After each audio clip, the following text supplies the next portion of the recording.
April 1945. Berlin is collapsing. The Third Reich is only days away from total defeat. Inside a bunker beneath the city, one of history's most infamous leaders faces the end. Or does he? For decades, rumors have persisted. Did Adolf Hitler really die in Berlin? Or did one of the greatest escape stories in history unfold in secret? In this third investigation, we examine the facts, the myths, the unanswered questions, and the reason this mystery continues to fascinate people nearly a century later. Because sometimes the most powerful stories are not created by what happened, but by what people refuse to stop imagining. So let's start our reading.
What if the reason people still debate Hitler's death isn't because the evidence is weak, but because the human mind struggles to accept that some of history's biggest villains may have met an ordinary ending?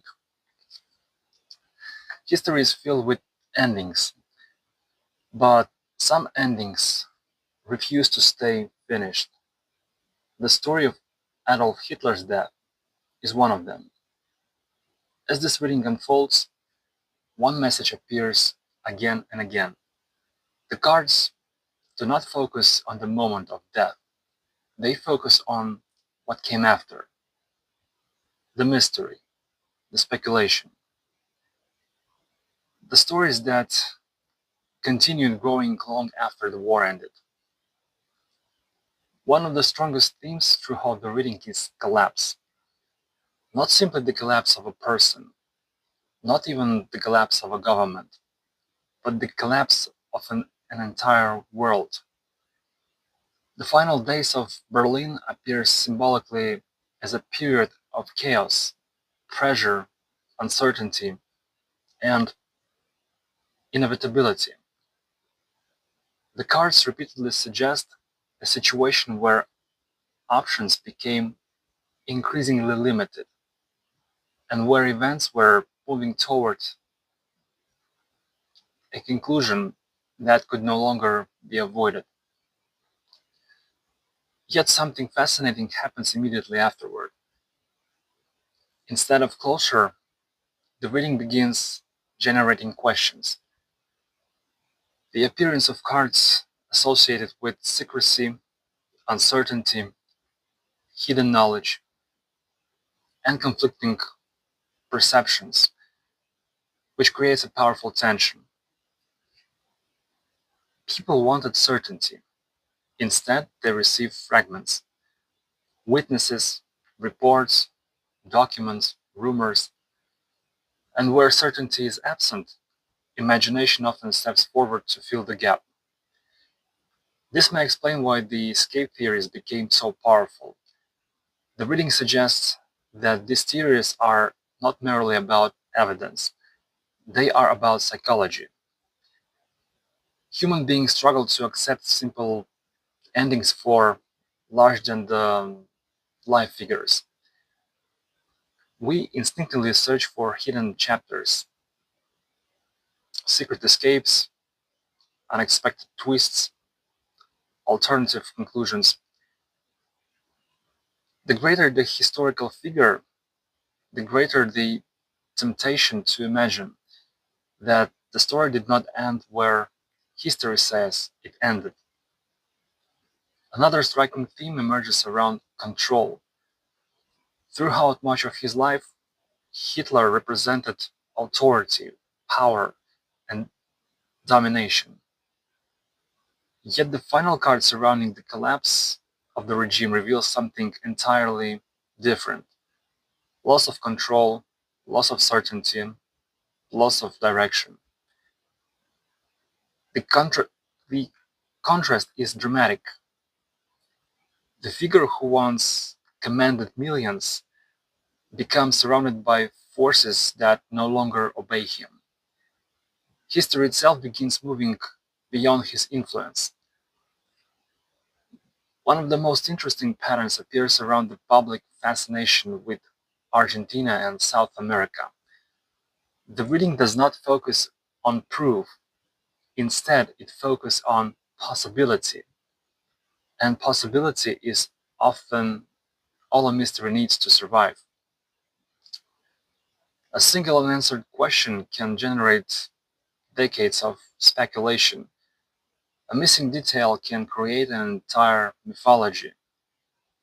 The cards repeatedly points that the legend endured because it offered something emotionally satisfying, a hidden ending, a secret escape, a mystery that remained unsolved. Whether such stories are true becomes almost secondary. What matters is that people continue telling them. And as the reading approaches its conclusion, another message emerges. The real mystery may not be where Hitler died. The real mystery may be why humanity remains so fascinated by the question. Perhaps the answer lies in our relationship with the history itself. We prefer stories with twists.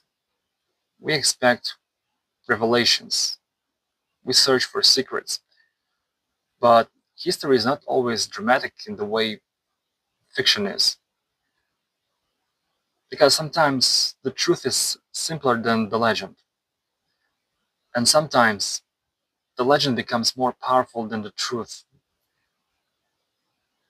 The final cards feel reflective rather than mysterious. They suggest closure, not certainty in every detail, not answers to every question, but closer nonetheless. The story reached an ending. The war reached an ending. The regime reached an ending. Yet the debate survived. And perhaps that is why this case continues attracting attention after so many decades, because it sits at the crossroads between history and mythology, between documented events and collective imagination, between what happened and what people wish had happened. In the end, the greatest mystery may not be the fate of one man. It may be our endless desire to keep searching for hidden chapters after the final page has already been written. Thank you for watching.